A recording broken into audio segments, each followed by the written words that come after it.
Hello आणि नमस्कार प्रिय विद्यार्थी मित्रांनो. सिंग्युलर टू प्लुरल करण्याच्या या सिरीजमध्ये आपण रूल 4 बघणार आहोत.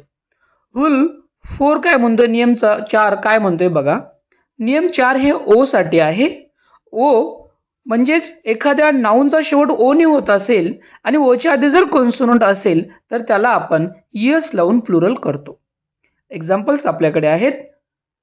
मँगो बघा, ओ आहे शेवट होतोय आणि त्याच्या आधी जर कॉन्सोनंट असेल तर एस लावून त्याचं आपण काय करतोय, प्लुरल करतोय. म्हणजे काय झालंय, एस मँगोज.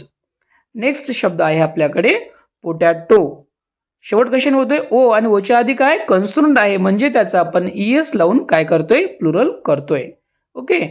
जसं की hero heroes, tomato tomatoes, echo echoes. Okay. आता नेक्स्ट नियम सांगतोय आपल्याला वॉवेलचा नियम. आता वॉवेलचा नियम काय आहे, जर ओ असेल आणि ओच्या आधी जर वॉवेल असेल तर आपण त्याचा काय करतोय, प्लुरल करताना एस लावून प्लुरल केला जातोय.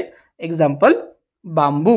बरोबर आहे ना. शेवट काय आपल्याकडे ओ आहे आणि ओच्या आधी वॉवेल आहे, ओज आहे, म्हणून आपण त्याला काय करतोय, एस प्रत्यय लावून त्याचं आपण काय करतोय, प्लुरल करतो. रेडिओ रेडिओज. ओके ना. Video videos. इथं काय आहे, ओ आहे, ओच्या आधी कोण आहे, वॉवेल आहे, त्यामुळे आपण त्याला एस प्रत्यय लावून काय करतोय, प्लुरल करत आहोत. हे लक्षात ठेवायचं आपल्याला. आताच कॉन्सोनंटचा नियम आपण शिकलोय. जर ओ असेल आणि ओच्या आधी जर कॉन्सोनंट असेल तर त्याला आपण काय करतो, एस लावतो. पण काही शब्द असे आहेत याला अपवाद आहेत या नियमाला.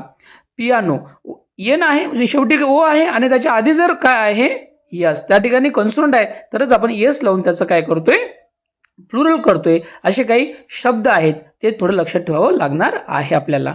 ओके डिअर स्टुडंट, आपल्या चॅनलला लाईक शेअर सबस्क्राईब करायला विसरू नका. थँक्यू.